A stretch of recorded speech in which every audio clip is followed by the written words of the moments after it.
This, my friends, is a story of a man and a dog. First, we tell of the man, a small-town doctor, successful, unselfish, a credit to his profession. What's this, an emergency call? Yes, indeed. It turns the tears of a little patient into a smile. Beloved by everyone, Dr. Cameron was the particular idol of unfortunate children in his charity ward. One night, a catastrophe struck Dr. Cameron's hospital.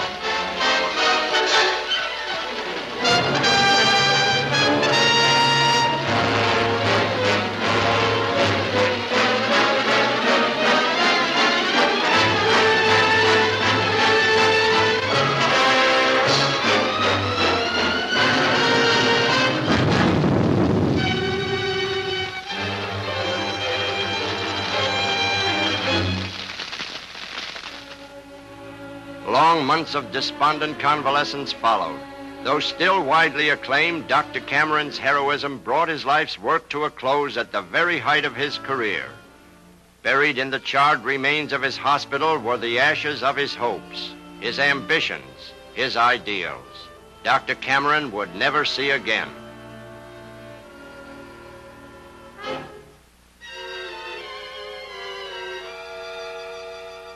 One day, his housekeeper read cheering news about wonderful dogs that lead the blind. Disinterest, born of hopelessness, was met by the persistency of the faithful servant. And so the skeptic came to be convinced. Sparky, a handsome German shepherd bred and trained to serve unfortunate humans. Eyes for the blind, intelligent, faithful, lovable. The doctor, still pessimistic.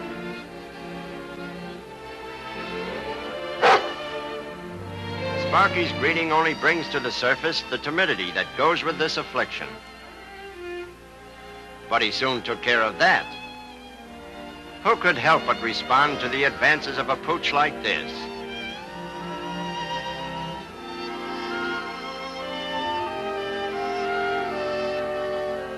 Came the time in his training when the doctor took his first hesitant walk with his new friend, learning to synchronize his movements with those of the dog. A slight accident that would never occur again. Realizing what happened, Sparky gauges his master's height. Trained to guide his ward around ground obstacles, the intelligent animal is now on the lookout for overhead dangers as well. Watch him.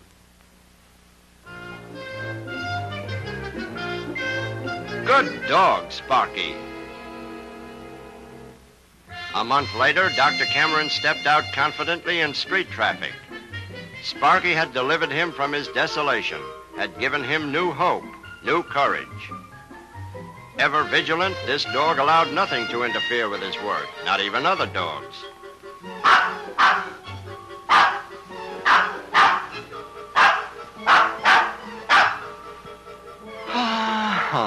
What pests one meets on the street.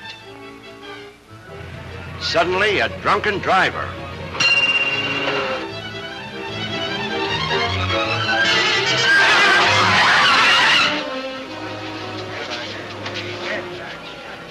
Poor Sparky. True to his trust, his quick action had saved his master at the cost, perhaps, of his life. Through the black void that engulfs Sparky, he vaguely feels the soothing hand of his grief-stricken master.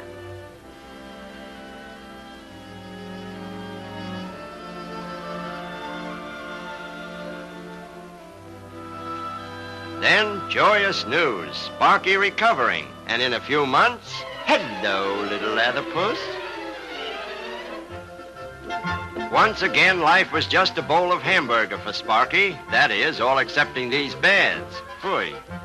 The housekeeper all a dither. The Society of Recognition of Valor was to honor Dr. Cameron for saving the children in his hospital fire. Well. Hey, Sparky, control yourself. And so, off to Washington for the award ceremonies. Things to do, places to go. Dr. Cameron was back in the business of living. But rules are rules, and here was a dog riding in a passenger coach. He would have to go out. Quiet, Sparky. Don't talk back to your elders.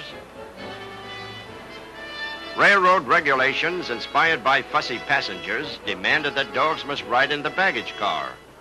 Feeling helpless without his guide and companion, Dr. Cameron decided to go with Sparky. A cold, sleepless, uncomfortable journey, but with his dog at his side, the doctor was content. Uneasy, Sparky seemed to sense that he was the cause of all this trouble. But what could a dog do but show he was sorry?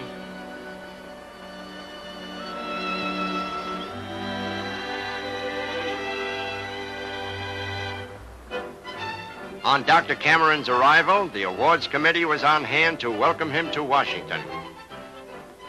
Baggage car transportation was hardly befitting a man who was to be officially acclaimed a hero.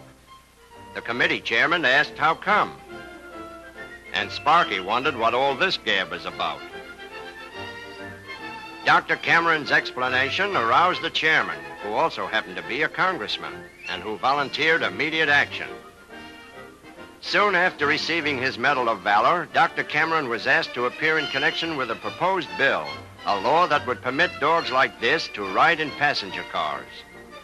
It was all rather strange to Sparky, but it looked like something exciting was going to happen, and somehow he was in on it. Before a subcommittee of the commission, the doctor told his story.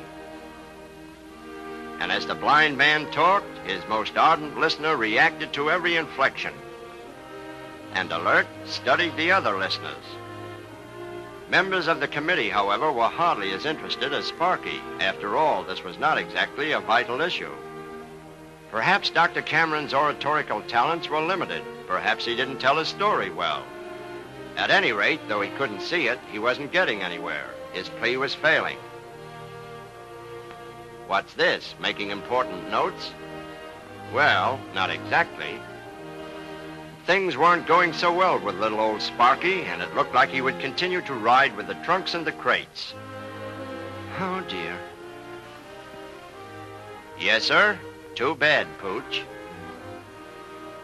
Hey, what's going on here? Ain't you got no dignity? Goodness, imagine acting like that in front of all these fine gentlemen. Psst, Sparky, stop that. Where are your manners? Dear, dear, it's contagious. And so, whether he knew it or not, Sparky became as high-powered a lobbyist as ever stormed Washington. No argument had such eloquence as the swish of his tail. And boy, how he could swish. Yeah, dog. Sparky conquered them all, excepting this one. Maybe he didn't like dogs. Maybe it was something he ate. Kiss, kiss? Come, come, give in. Voila! And that made it unanimous. With the passing of the new law, sight dogs now ride first class, and congratulations are in order.